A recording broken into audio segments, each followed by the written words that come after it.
Good morning, my dear students. Welcome to the e-learning class. Today, I am going to start a civics chapter, that is the state government. Okay.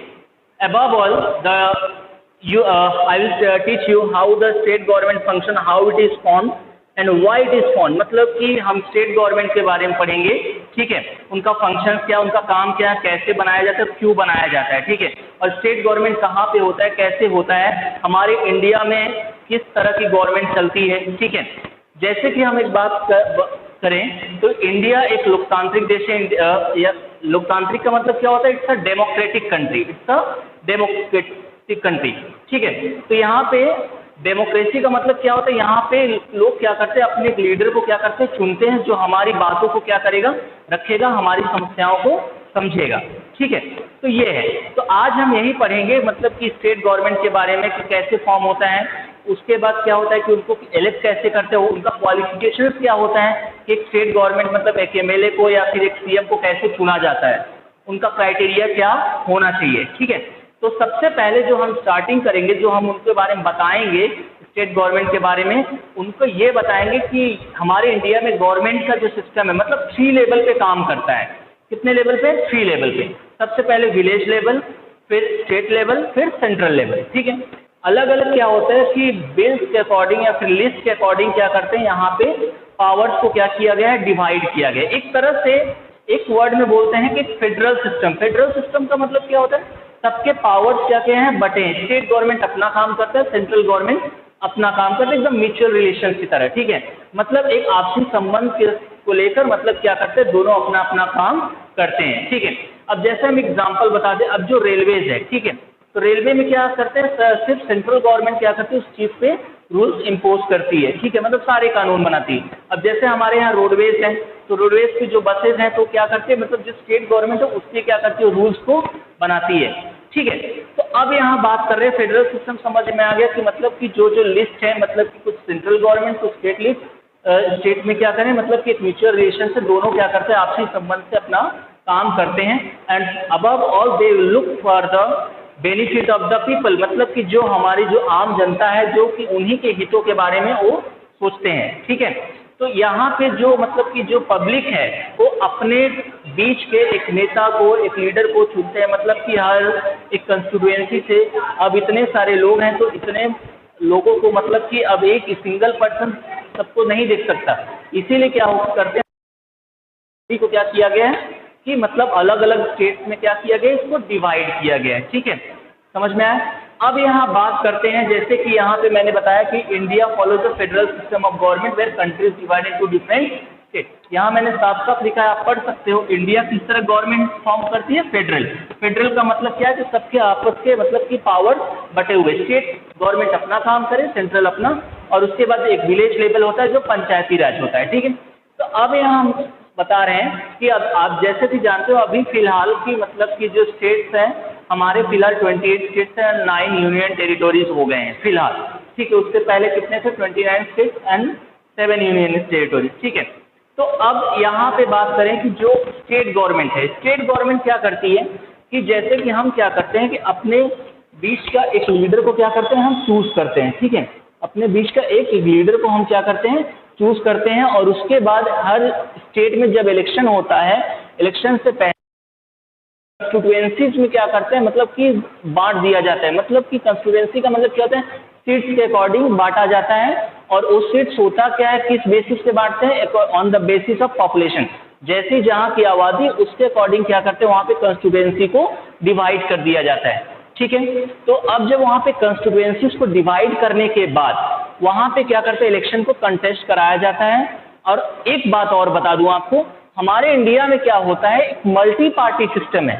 Multi party system क्या होता है कि multi मतलब क्या होता है, यहाँ बहुत सारी पार्टियां क्या करती हैं, अपनी बातों को रखने के लिए अपने एजेंडे के साथ क्या करती हैं, इलेक्शन को कंटेस्ट करती है, मतलब चुनाव को फाइट करती है। मतलब इलेक्शन का मतलब क्या है, हिंदी में जिसको आप चुनाव कहते हो।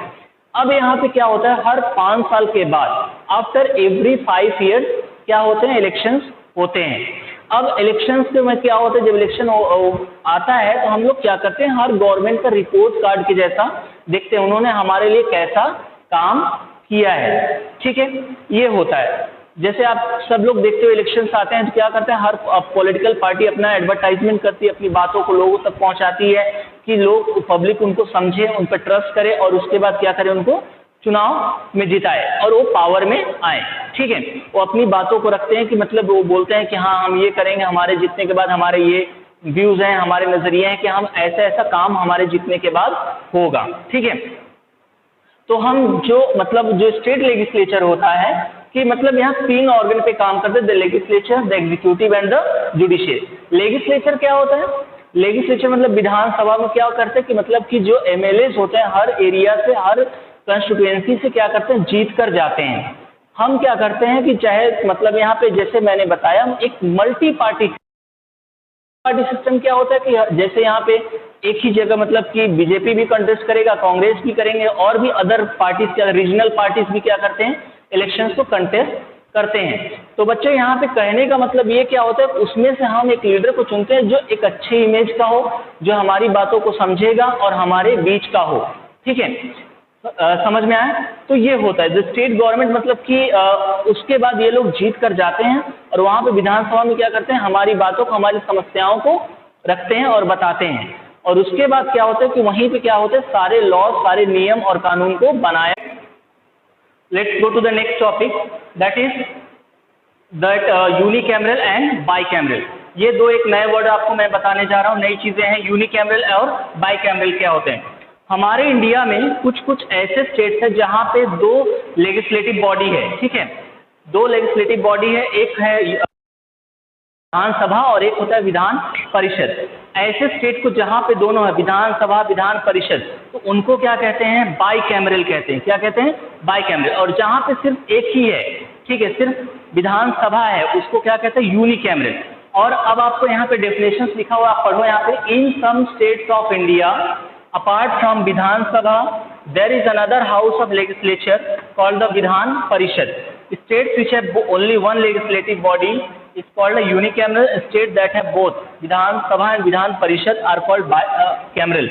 ठीक है, अब जैसे कि देखो कुछ कुछ ऐसे स्टेट्स है जहाँ पे कि 2 सभा और विधान परिषद, तो ऐसे को क्या कहते हैं, बाइकैमरल कहते हो। जहाँ पे सिर्फ एक है उनको यूनिकैमरल। आप डेफिनेशन से समझ जाओ कि जैसे कि यहाँ मैंने बताया कि जहाँ पे विधानसभा और विधान परिषद दोनों बॉडीज हैं वहाँ पे कहते हैं बाइकैमरल, और जहाँ सिर्फ एक है उसको कहते हैं यूनिकैमरल। ठीक है, अब यहाँ पे कौन कौन से स्टेट हैं जिनको हम बाइकैमरल कैटेगरी में रखते हैं, जहाँ पर दोनों है, विधानसभा और विधान परिषद। ये नाम याद रखिएगा, महाराष्ट्र, कर्नाटक, बिहार, यूपी, आंध्र प्रदेश। ठीक है, तो ये सब कुछ ऐसे स्टेट है जहाँ पे क्या कहे, इनको बाइकैमरल की कैटेगरी में रखा जाता है। ठीक है, मतलब यहाँ पे विधानसभा और विधान परिषद दोनों है। बार बार मैं रिपीट कर रहा हूँ, आप ध्यान रखिएगा। अब यहाँ पे हम बात करते हैं कि सबसे पहले हाउस का जो, जिसको आप विधानसभा कहते हो, द लेजिस्लेटिव असेंबली और द विधानसभा। ठीक है, यहाँ पे जो विधानसभा के मेंबर्स होते हैं जो कि डायरेक्टली वोटिंग के मेथड से इलेक्शन में क्या करते हैं, चूज किए जाते हैं। They are elected through the process of elections. Okay, हमारे यहाँ पे जितने भी एमएलए होते हैं स्टेट में क्या करते हैं, सब क्या करते हैं, इलेक्शंस होते हैं 5 ईयर्स के बाद, उनको क्या करते हैं, हम चुनते हैं। अब यहाँ पे जैसे मैंने बताया कि हमारे इंडिया में मल्टी पार्टी सिस्टम है कि एक सीट से क्या करते हैं, बहुत मतलब कि बहुत सारे लोग क्या करते हैं, कंटेस्ट करते हैं, अपनी अपनी बातों को मतलब लोगों तक पहुंचाते हैं, और हम क्या करते हैं, हर एक लोग का रिपोर्ट कार्ड देखते हैं, वो कैसा परफॉर्म करते हैं, उनको हर एक चीज़ को हम नोटिस करते हैं, हम उसी के अकॉर्डिंग क्या करते हैं, अपने लीडर को चुनते हैं। अब जैसे आपको एग्जांपल दे दूं, तो जैसे कि आपने मान लो कि ये इलाहाबाद सीट है। ठीक है, तो इलाहाबाद बीजेपी, कांग्रेस, समाजवादी, बीएसपी सब है, मतलब जिसको इलेक्शन कंटेस्ट करना वो कर सकते हैं। बट रीजन क्या है कि हम उसमें में से क्या करते हैं, किसी एक को चुनते हैं जिनको क्या करते हैं, मेजोरिटी ऑफ वोट्स जिनको ज़्यादा मिलते हैं। ठीक है, जिनको पब्लिक पसंद करती है उन्हीं को क्या करती है, वहाँ पे क्या करते हैं, विधानसभा में हम भेजते हैं। होता क्या है कि हम ऐसे बातों को, हमारी समस्याओं क्या करेगा, समझेगा और वहाँ पे जाके लोगों को बताएगा, वहाँ के लोगों को, जो कि हमारी समस्याओं का समाधान होगा। ठीक है, तो लेजिस्लेटिव मेंबर्स कैसे इलेक्ट किए जाते हैं, they are elected through the process of voting in the election. Through election के प्रोसीड्यूर से क्या करते हैं, चूज करके आते हैं। अब हम आपको बता दें कि जो सीट्स होते हैं, जो कॉन्स्टिट्यूएंसीज होती हैं, वो क्या करते हैं, पॉपुलेशन के अकॉर्डिंग बांटा जाता है। जहाँ पे जितना ज़्यादा पॉपुलेशन, वहाँ पे उतने ज़्यादा सीट्स होते हैं। ठीक है, अब यहाँ पे जैसे मान लो यूपी में क्या है कि मैक्सिमम सीट्स है, उसका रीज़न क्या है कि यहाँ पे पॉपुलेशन ज़्यादा है। ठीक है, यहाँ के लोग मतलब कि यहाँ की जनसंख्या क्या है, बहुत ज़्यादा है, इसीलिए क्या है यहाँ नंबर ऑफ सीट्स क्या है, ज़्यादा है। और हर एक स्टेट को, ठीक है, हर स्टेट को पॉपुलेशन के अकॉर्डिंग में क्या करते हैं, उन स्टेट्स को छोटे छोटे कंस्टिट्यूएंसीज में क्या करते हैं, बांट दिए जाते हैं, और उसी के सीट्स को क्या करते हैं, अलॉट किया जाता है, और वहाँ से जो मेंबर्स जीतते हैं उस एरिया की देखभाल करते हैं। ठीक है, तो अब आपको समझ में आ गया होगा कि क्या होता है। लेजिस्लेटिव असेंबली मैंने बता दिया, जिसको विधान सभा भी कहते हैं। The members of the legislative assemblies are elected directly. Number of members in legislative assembly of each varies according to the population of the state. आप इसको पढ़ सकते हैं, यहाँ पे लिखा हुआ है कि जो भी मतलब जितने भी मतलब स्टेट्स होते हैं, कॉन्स्टिट्यूएंसीज, मैंने बताया कि उनके लेजिस्लेटिव असेंबली के मेंबर्स किस पे डिपेंड करते हैं, अकॉर्डिंग टू द पॉपुलेशन। जितने ज़्यादा लेजिस्लेटिव असेंबली के मेंबर होंगे, ठीक है, क्योंकि उसको कॉन्स्टिट्यूएंसीज में डिवाइड कर देते हैं छोटे छोटे, और उसके बाद क्या करते हैं, उन्हीं के अकॉर्डिंग क्या करते हैं, वहाँ पे मेंबर्स जो जीत कर जाते हैं वहाँ लेजिस्लेटिव असेंबली में मतलब विधानसभा में पहुँचते हैं। ठीक है, अब आपको बता दें कि एक लेजिस्लेटिव असेंबली, एक विधानसभा में मैक्सिमम मेंबर्स 60 होने चाहिए। कितने होने चाहिए, 60। 60 से कम नहीं, 60 से कम नहीं होने चाहिए। लेकिन अभी हम बताएंगे कुछ कुछ ऐसे स्टेट्स हैं जहाँ पे 60 से कम मेंबर हैं। ठीक है, जैसे कि गोवा है, मिजोरम है, नागालैंड है, ये सब कुछ ऐसे स्टेट्स हैं इंडिया के जिनके मेंबर्स मतलब 60 से कम है। लेकिन और भी जो स्टेट्स हैं उनके क्या है, 60 के अबव होते हैं। ठीक है, आपको बता दें कि हर एक लेजिस्लेटिव असेंबली में मैक्सिमम 60 मेंबर्स होने चाहिए, कम से कम 60 मेंबर्स। ठीक है, और नॉट मोर देन 500, और 500 से ज़्यादा नहीं होने चाहिए। एक बार आपको फिर से हम डिटेल में समझाते, फिर से एक ही बात को देखिए। कुछ स्टेट्स ऐसे हैं जैसे कि वहाँ पे 2 लेजिस्लेचर हैं, 2 लेजिस्लेचर बॉडी है, जैसे विधानसभा, एक विधान परिषद, तो उनको कहते हैं बाईकैमरल कहते हैं। और जिनमें सिर्फ एक विधानसभा होता है या फिर लेजिस्लेटिव असेंबली सिर्फ होती है, उनको कहते हैं यूनिकैमरल। ठीक है, तो अब यहाँ पे हम बात यहाँ कर दें कि कौन कौन से स्टेट्स हैं जो कि बाईकैमरल कैटेगरी में आते हैं। यहाँ पे लिखा हुआ है महाराष्ट्र, कर्नाटक, बिहार, यूपी एंड आंध्र प्रदेश, ये सब बाईकैमरल लेजिस्लेचर हैं यहाँ पे। ठीक है, अब यहाँ पे लेजिस्लेटिव असेंबली मैंने बताया कि यहाँ मेंबर्स कैसे चूज होते हैं, they are choose through the process of election, मतलब इलेक्शन के थ्रू क्या करते हैं, ये चूज किए जाते हैं। हर 5 साल के बाद क्या होता है, इलेक्शंस होता है, और हम क्या करते हैं, अपने लीडर को, अपने नेता को क्या करते हैं, चुनते हैं, जो हमारी प्रॉब्लम को क्या करेगा, समझेगा। ठीक है, अब यहाँ पे एक और उसके बाद ये भी मैंने बताया कि यहाँ पे जो पॉपुलेशन के अकॉर्डिंग क्या करते हैं, बांट दिया जाता है, और जितना ज़्यादा पॉपुलेशन उतने ज़्यादा क्या होते हैं, लेजिस्लेटिव असेंबली के मेंबर्स होते हैं। समझ में आ गया। अब ये तो आपको क्लियर हो गया। अब हम एक बात और बताएं कि जैसे कि मैंने बताया कि एक स्टेट में, एक लेजिस्लेटिव असेंबली में 60 मेंबर से कम नहीं होने चाहिए। कितने मेंबर से कम नहीं होने चाहिए, 60, not less than 60 members and even not more than 500, और 500 से ज़्यादा भी नहीं होने चाहिए। ठीक है, हर एक लेजिस्लेटिव असेंबली में मतलब 60 मेंबर से ज़्यादा होने चाहिए जो जीत कर जाते हैं। ठीक है, इलेक्शन से जीत कर, जो कि डायरेक्ट वोटिंग से, मतलब कि जो आम पब्लिक होती है वोट करके उन्हें जिताती है, और वही क्या करते हैं, वहाँ पर जाते हैं। ठीक है, अब एक बात और बता दें कि मैंने बताया कि कुछ कुछ ऐसे स्टेट्स हैं जो कि मतलब 60 मेंबर से कम हैं। जैसे कि जो छोटे छोटे स्टेट्स हैं, जैसे गोवा हो गया, मिजोरम हो गया, नागालैंड हो गया, सिक्किम हो गया। Goa, Mizoram, Nagaland and Sikkim, this states have member less than 60। ये कुछ ऐसे स्टेट्स हैं जिनके मेंबर 60 मेंबर से भी कम हैं। ठीक है, तो ये हुआ, समझ में आ गया। अब हम नेक्स्ट टॉपिक की तरफ बढ़ेंगे। हम आपको बताएंगे विधान।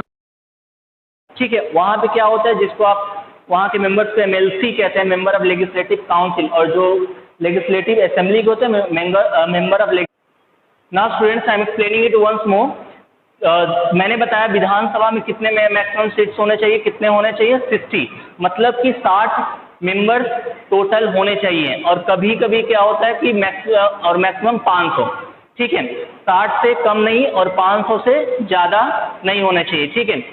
लेकिन रीज़न क्या है, मतलब मैंने कुछ ये भी बताया, कुछ ऐसे स्टेट है जैसे गोवा, मिजोरम, नागालैंड एंड सिक्किम, ये सब छोटे स्टेट हैं और यहाँ की पॉपुलेशन भी क्या है, कम है, इसीलिए क्या है, कम है।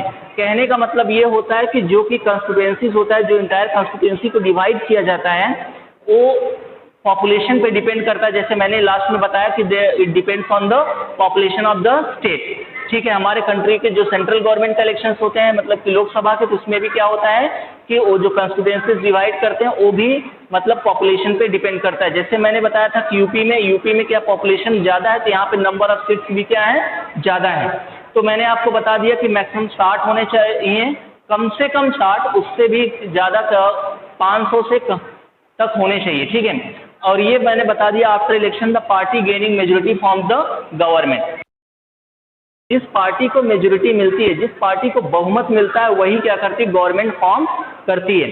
अगर मान लो कि कभी कभी ऐसे भी होता है कि मतलब किसी भी पार्टी को क्लियर मेजोरिटी नहीं मिलती है, इन केस में फिर एक कोलिशन गवर्नमेंट फॉर्म होती है कि जिसमें क्या होते हैं, दो या दो से ज़्यादा पार्टी क्या करते हैं, उसको गवर्नमेंट को फॉर्म करते हैं। एक बात से आप स्पष्ट हो जाना चाहिए, कोलिशन गवर्नमेंट क्या होता है कि जैसे कि दो या दो से ज़्यादा पार्टी मिलकर गवर्नमेंट को फॉर्म करते हैं, उसी को कहते हैं कोलिशन गवर्नमेंट। जैसे एक आपको एग्जांपल दे दूं, महाराष्ट्र में क्या है, शिवसेना ने और एनसीपी ने और एक दो छोटे छोटे रीजनल पार्टीज ने क्या कि उनके सपोर्ट से क्या किया गया है, वहाँ पे गवर्नमेंट फॉर्म किया गया है, तो इसी को कहते हैं कोलिशन गवर्नमेंट। हमारे यहाँ यूपी में क्या है कि वहाँ पे पूर्ण बहुमत की सरकार है, यहाँ पे जैसे मतलब कि स्पष्ट मेजोरिटी है, जिसकी वजह से क्या है कि वहाँ पे टोटल जितने मतलब एक पार्टी को अगर मैक्सिमम सीट जितना रिक्वायर्ड सीट्स होता है मिल जाता है, तो वो क्या करती है, वहाँ पे गवर्नमेंट फॉर्म करती है। जैसे आपको एग्जांपल दे दे, जैसे एक कोई भी पार्टी है, जैसे कि इंडिया में एक मल्टी पार्टी सिस्टम का सिस्टम है। मतलब मल्टी पार्टी का मतलब क्या होता है कि यहाँ पे ढेर सारी पार्टियां हैं, क्या करते हैं, इलेक्शन को कंटेस्ट करती हैं। यहाँ पे छोटे छोटे पार्टियां हैं, रीजनल पार्टीज हैं, नेशनल पार्टीज, सब लोग क्या करते हैं, मिलकर इलेक्शन लड़ते हैं, ठीक है। सबका मतलब कि राइट्स होता है कि मतलब अपने एजेंडे को लोगों तक पहुंचाएं और क्या करें, इलेक्शन। तो अब ये भी मैंने बता दी, जैसे एक सीट है, ठीक, जैसे मान लो इलाहाबाद से, तो इलाहाबाद से हर पार्टी के मेंबर्स मतलब कि जो कि इलेक्शन को कंटेस्ट करेंगे, मतलब चुनाव को फाइट करेंगे। अब उसमें से जो अच्छा रहता है, जिसको पब्लिक चुनती है वोटिंग से, वही क्या करता है, वो विधानसभा में जाता है। बाकी क्या करते हैं, वो क्या होता है, वो लूज करके बैठना पड़ता है, ठीक है, वो लोग वहाँ पे नहीं जा सकते। तो वैसे ही मैंने बता दिया कि जैसे कि यहाँ पे जिस पार्टी को स्पष्ट मेजोरिटी मिलती है, मतलब क्लियर मेजोरिटी मिलती है, वही क्या करते हैं, गवर्नमेंट फॉर्म करते हैं। तो उनको गवर्नर बुलाते हैं और उनको गवर्नमेंट फॉर्म करने के लिए कहा जाता है। अब ये भी मतलब कि कोलिशन गवर्नमेंट का आपको डेफिनेशन अगर कोई पूछता है, कोलिशन गवर्नमेंट क्या होता है कि टू और more is called a coalition government. और ये कब होता है, जब कभी किसी भी पार्टी को क्लियर मेजोरिटी नहीं मिलती है, ठीक है। अगर आपको नहीं समझ में आए, मैं एग्जांपल दे दूं आपको। जैसे कि आप जानते हो कि यहाँ पे एक सीट है यूपी का, ठीक है, यहाँ पे मान लो कि 182 सीट चाहिए, लेकिन एक पार्टी को मिला कितना, 160, ठीक है। अभी भी कितने सीट चाहिए, अभी 22 सीट्स और चाहिए, मतलब 22 MLAs का सपोर्ट और चाहिए। तो मान लो कोई पार्टी जैसे समाजवादी है, तो उसने क्या किया, बोला कि नहीं चलो हम आपके साथ हैं, आप गवर्नमेंट फॉर्म करो। तो जो 22 मेंबर जब उनको सपोर्ट करेंगे, तभी क्या होगा कि वो गवर्नमेंट फॉर्म कर सकते हैं, ठीक है। और अगर मान लो कि जितने रिक्वायर्ड, जैसे 182, एक ही पार्टी बीजेपी का ही पूरा है 182 है, तो वो क्या करते हैं, वही क्या है, गवर्नमेंट फॉर्म कर जाते हैं। तो ये हो गया। अब आपको समझ में आ गया होगा कि जैसे कि 2 और मोर पार्टी जिसकी कोलिशन गवर्नमेंट। और एक केस और होता है, जैसे मान लो कि इन केस, ठीक है, अगर मान लो नो कॉन्फिडेंस मोशन पास होता है, तो इंटायर मिनिस्ट्री को क्या करना पड़ता है, रिजाइन करना पड़ता है। अब ये होता है कि जैसे कोलिशन गवर्नमेंट आपने तो फॉर्म कर लिया, और अगर मान लो कि वहाँ पे क्या करता है, विधानसभा में आपको क्या करना पड़ता है, साबित करना पड़ेगा, मतलब you have to prove the majority. इतने मतलब कि सीट्स मतलब आपके पास क्लियर मेजोरिटी है, ये लोग मतलब जो दूसरे पार्टी के लोग आपको सपोर्ट कर रहे हैं, ठीक है। अगर ऐसा नहीं होता, अगर वहाँ पे आप प्रूफ नहीं कर पाए, तो आपको क्या करना पड़ेगा, रिजाइन करना पड़ सकता है, मतलब कि आपको रिजाइन करना पड़ेगा, ठीक है। समझ में आ गया। तो ये होता है। अब आपको एक बार फिर समझा दूं, नंबर ऑफ मेंबर्स कितने होने चाहिए, कम से कम 60 होने चाहिए, एंड नॉट मोर देन 500। 500 से ज़्यादा नहीं होने चाहिए। और कौन सी पार्टी गवर्नमेंट फॉर्म करती है? जो पार्टी क्लियर मेजोरिटी पाती है, जिनको स्पष्ट बहुमत मतलब उनके मैक्सिमम एमएलए जीतते हैं, वही क्या करते हैं कि वो गवर्नमेंट को फॉर्म करते हैं। कोलिशन गवर्नमेंट क्या होता है? 2 और मोर पार्टीज मतलब 2 पार्टी मिलकर अगर गवर्नमेंट को फॉर्म करते हैं, उन्हीं को कहते हैं कोलिशन गवर्नमेंट। समझ में आ गया? अब ये हो गया कि एमएलए क्या होता है? The member of state legislative assembly is called a MLA. जो हमारे यहाँ से कंस्टिट्यूएंसी से जीत कर जाते हैं, उन्हीं को कहते हैं एमएलए कहते हैं, ठीक है। तो उन्हीं को member of legislative assembly. Now my dear students, I am going to explain the qualification required to become a member of state legislature. कह रहा हूँ कि मतलब स्टेट लेजिस्लेचर की जो बॉडीज हैं, जैसे लेजिस्लेटिव असेंबली और विधानसभा और विधान परिषद, इनके दोनों मेंबर्स बनने के लिए हमें क्या क्या क्वालिफिकेशन मतलब हमें क्या योग्यता होना चाहिए, तभी हम इलेक्शन कंटेस्ट कर सकते हैं, ठीक है। तो हम उन्हीं सब बातों पे आज हम डिस्कशन कर रहे हैं। देखिए, जैसे ये है, सबसे पहला ये होना चाहिए he she must be a citizen of India. मतलब सबसे पहला यही होना चाहिए कि वो भारत का नागरिक होना चाहिए। समझ में आ रही है? मतलब उसका भारत का नागरिक होना ये पहला कंडीशन होना चाहिए कि वो एक सिटीजन होना चाहिए। किस कंट्री का? अपने कंट्री में, इंडिया का, ठीक है। He she must be at least 25 years of age for getting elected to the Vidhan Sabha. और विधानसभा के लिए कम से कम एज होनी चाहिए 25 साल में। ही और she must be at least 25 years of age, मतलब मिनिमम एज कितना होना चाहिए विधानसभा के लिए? 25 ईयर्स। और विधान परिषद के लिए कितना होना चाहिए? 30 ईयर्स। मैंने बता दूं कि जो विधानसभा जो एमएलए को हम चुनते हैं, वो क्या करते हैं? डायरेक्ट लोग क्या करते हैं? वोट करते हैं। जो मैंने अभी थोड़ी देर पहले मैंने डिस्कस किया था कि वो क्या करते हैं कि जो हम लोग क्या करते हैं, अपने लीडर को, हम जो आम जनता होती है वो क्या करती है? वोट करती है। लेकिन विधान परिषद में ऐसा नहीं होता है। विधान परिषद में कुछ मतलब कि लोकल बॉडीज 1/3 चूज करते हैं, और कुछ मेंबर्स जो लेजिस्लेटिव असेंबली के लोग होते हैं वो चूज करते हैं, कुछ ग्रेजुएट्स चूज करते हैं, और कुछ टीचर्स चूज करते हैं। जो गवर्नमेंट टीचर्स होते हैं वे लोग चूज करते हैं, ठीक है। तो ये बातें आपको क्लियर होनी चाहिए। अब आप ये विधानसभा और विधान परिषद में डिफरेंस है। तो विधानसभा मतलब कि एक एमएलए के इलेक्शन के लिए आपको 25 ईयर्स का होना जरूरी है, और एक विधान परिषद के मेंबर्स के लिए आपको चाहिए 30 ईयर्स। मतलब आपको 30 ईयर्स का अगर रहेंगे तभी आप विधान परिषद में इलेक्ट होंगे, ठीक है। अब थर्ड क्राइटेरिया क्या है? He she must be registered voter in that state. मतलब आप जिस स्टेट के हो उस स्टेट में आपको वोटर होना जरूर, मतलब आप उस स्टेट में वोट देते रहना चाहिए, ठीक है। मतलब आप उस स्टेट में वोट करते हो, ये आपका थर्ड क्राइटेरिया होना चाहिए, ठीक है। और ये फोर्थ क्या है? He she must not hold any office of profit under the government. मतलब आप एक टाइम में 2 काम नहीं कर सकते गवर्नमेंट का, ठीक है। जैसे कि आप कहीं गवर्नमेंट के एम्प्लॉय हो, आप उनसे मतलब सैलरी ले रहे हो, और उसके बाद आप एमएलए के इलेक्शन भी कंटेस्ट करोगे, तो ऐसा आप नहीं कर सकते। एट अ टाइम आप 2 काम नहीं कर सकते। या तो फिर आप इलेक्शन में अगर कंटेस्ट करना है तो वो पहले आपको पोस्ट से रिजाइन करना पड़ेगा, तभी आप क्या करोगे? इलेक्शन कंटेस्ट कर सकते हो, ठीक है। और फिफ्थ क्या है? He she must not be mentally unsound और has a proclaimed the criminal, okay. और उसके बाद नॉट मेंटली अनसाउंड का मतलब क्या? ये बहुत इंटरेस्टिंग, मतलब कि वो दिमागी तौर से स्वस्थ होना चाहिए, मतलब कि वो पागल नहीं होना चाहिए, ठीक है। समझ में आ रहा है? हम वैसे भी हमें इतनी समझ होती है कि हम कोई भी मतलब ऐसे आदमी को नहीं चूज करेंगे जो कि हमारी मतलब कि दिमागी तौर से बीमार हो या फिर वो मेंटली डिस्टर्ब हो, ठीक है। हम एक अच्छे आदमी को चुनते हैं जो कि हमारी बातों को क्या करेगा? वहां तक पहुंचाएगा और हमारी समस्याओं को समझेगा, ठीक है। एक बार मैं फिर बता दूं क्या क्या क्वालिफिकेशन चाहिए। कि सबसे पहले he she must be a citizen of India, he she must be at least 25 years of age for getting elected to the Vidhan Sabha and 30 years for the Vidhan परिषद।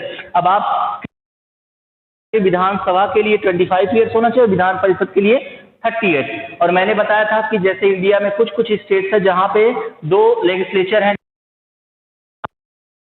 नाम भी बताया था, जैसे कि बिहार, उत्तर प्रदेश, महाराष्ट्र, कर्नाटका, आंध्र प्रदेश।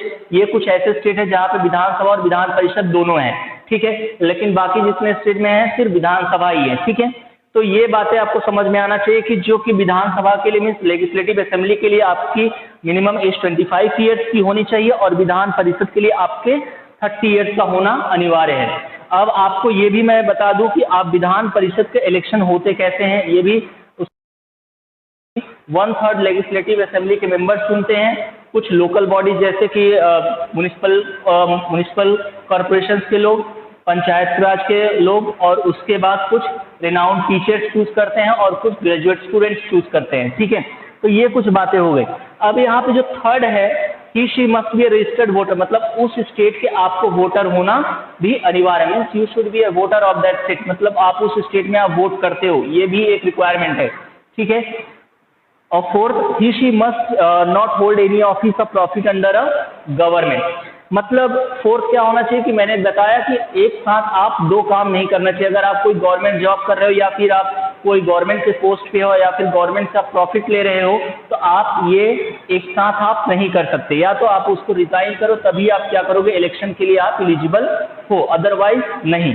ठीक है, तो फिफ्थ क्या है, he she must not be a mentally unsound. Unsound का मतलब क्या होना चाहिए कि मतलब ये कि वो दिमागी तौर से क्या होना चाहिए, स्वस्थ होना चाहिए, और वैसे भी हम ऐसे आदमी को कभी नहीं चुनेंगे जो क्या होगा कि दिमागी तौर से बीमार हो या फिर उसको कोई समझ ना हो।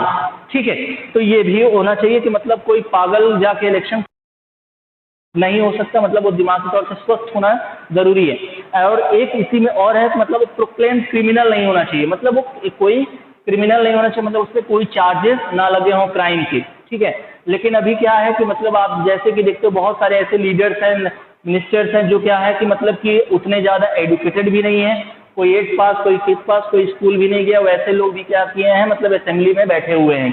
ठीक है, अभी तो ये कुछ और कितने ऐसे हैं कि मतलब उनके ऊपर मतलब बड़े बड़े चार्जेस लगे हैं क्राइम के। ठीक है, हैं जो कि आप समझ सकते हो मैं क्या कहना चाहता हूं, तो ये आप क्लियर होना चाहिए, ये आपको समझ में आ गया। अब उसके बाद हम बताते हैं कि टेनियर। ठीक है, टेनियर क्या होता है कि मतलब टाइम पीरियड एक लेजिस्लेटिव असेंबली के लिए, ठीक है, रन होना चाहिए, मतलब कितने साल वो चलता है। ठीक है, means legislative assembly run for a term of 5 years. ठीक है, अगर एक लेजिस्लेटिव असेंबली कितने साल का होता है, 5 ईयर्स, मतलब 5 ईयर्स के बाद फिर से फ्रेश इलेक्शन होता है, फिर उसके बाद जो गवर्नमेंट जो पार्टी मेजोरिटी पाती है फिर वो क्या करती है, गवर्नमेंट फॉर्म करती है। वैसे भी लेजिस्लेचर मैंने बताया था कि उसका कभी कभी ऐसा भी होता है कि ऐसे कि मतलब कि उसको डिसॉल्व भी किया जाता है, मतलब कि वो गवर्नमेंट को ब्रेक किया जाता है और फिर से या न्यू इलेक्शन होता है, वो भी 5 ईयर्स के पहले। कभी कभी ऐसे होते हैं कि मतलब कुछ कुछ ऐसे टाइम आ जाते हैं कि जो कि कोई भी मतलब जो रूलिंग पार्टी नहीं कर पाते, उससे पहले क्या होती है, गवर्नमेंट का डाउनफॉल होता है, मतलब वो खत्म हो जाती है और फिर से क्या होता है,